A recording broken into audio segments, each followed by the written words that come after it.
Annyeong Chingu, masih bersama saya di channel Bumi Korea. Oke, kali ini saya ingin sharing 5 cara mudah tapi manjur untuk menghafal kosakata bahasa Korea. Baik, kita langsung saja. Biasanya, kosakata adalah kendala bagi mereka yang sedang mempelajari bahasa asing, termasuk bahasa Korea. Kalau tidak tahu tata bahasanya atau grammarnya, kita masih bisa berkomunikasi dengan bahasa itu. Nah, kalau kita tidak tahu kosakata atau vocabulary, itu ibarat main sepak bola tapi kita tidak punya bolanya. Aneh sekali rasanya. Maka dari itu, kosakata penting sekali untuk dimiliki. Dalam hal ini, dihafal. Caranya, perlu sering-sering dilatih dan dipraktikkan. Bukan perkara mudah, apalagi untuk bahasa-bahasa yang kurang umum di masyarakat Indonesia, seperti bahasa Korea. Tapi, jangan khawatir, ada tips manjur untuk menghafal kosakata Korea. Simak baik-baik. Pertama, jangan berhenti menambah koleksi kosakata. Tidak perlu banyak-banyak, per hari 5 kata saja sudah cukup. Yang penting benar-benar dihafal.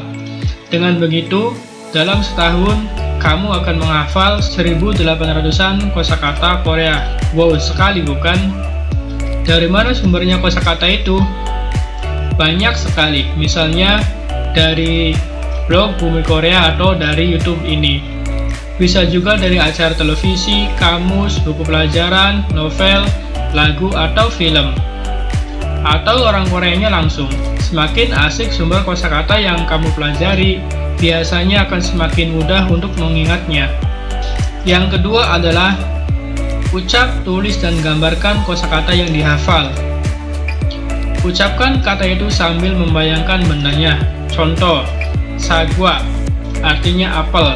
Kamu bisa melisankan kata sagwa terus-menerus sambil membayangkan buah apel. Bila memungkinkan, tulis kata tersebut di buku atau di ponsel pintar, lalu gambar sekalian apelnya. Bisa juga sebaliknya, gambar dulu apelnya, lalu tulis di sebelah gambar tersebut nama Koreanya dan artinya dalam bahasa Indonesia. Kalau bisa, gunakan aksara Hangul selain Latin saat menulisnya. Yang ketiga, pikirkan asosiasi katanya. Cari kata yang sama atau mirip dengan kata yang bersangkutan, lalu karanglah hubungannya. Kata yang mirip ini bisa berupa nama orang, benda, atau yang lainnya. Misalnya, Annyeong, artinya tidak. Jika kamu memiliki seorang teman yang bernama Ani, maka bangunlah jembatan antara kata Annyeong dan Ani itu. Misalnya, Ani orangnya tidak pernah pakai sepatu. Ani orangnya tidak pernah berdandan. Maka ketika otak berpikir hal-hal yang tidak, Anilah yang muncul dalam benak. Kamu pun akan ingat Annyeong.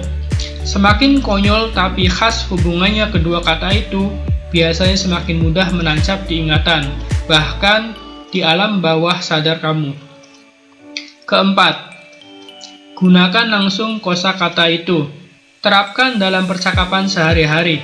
Jika kamu sedang menghafal kosakata aboji atau ayah, maka setiap kali kamu butuh menyebut ayah, gantilah kata ayah dengan aboji. Lebih baik lagi bila kata itu kamu buatkan kalimat atau kisah, seperti aboji sedang bekerja di kebun, aboji sudah pulang, dan sebagainya.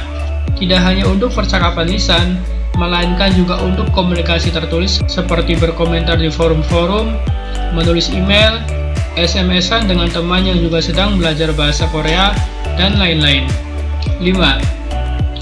Tempel kosakata baru di tempat yang mudah terlihat, misalnya di dinding kamar, lemari, atau pintu, sehingga setiap hendak bertatapan dengan benda itu, otomatis kamu membaca lagi kata-kata baru tersebut.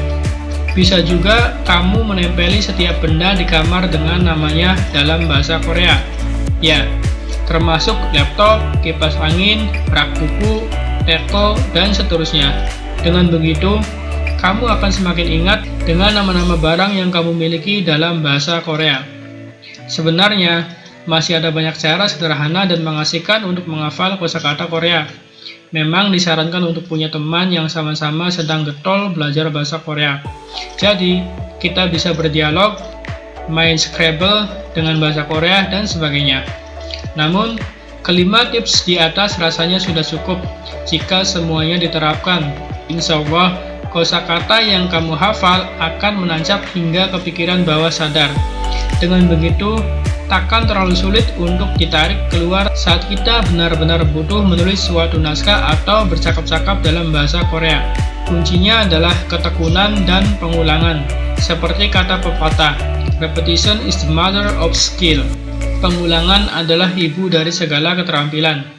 Tidak hanya belajar bahasa Korea, belajar apapun tidak cukup dengan keinginan saja, bukan? Butuh komitmen untuk konsisten melakukan segala cara supaya tujuan belajar tercapai. Ilmu boleh sama, sumbernya boleh sama, yang membedakannya adalah praktiknya. Antara yang mempraktikkan dan yang tidak mempraktikkan hasilnya sangat berbeda. No action, nothing happen. Take action, miracle happen. Tanpa tindakan tidak akan terjadi apa-apa. Ambil tindakan maka keajaiban akan terjadi. Selamat menghafal kosakata ya Cinku. Semoga berhasil. Annyeong.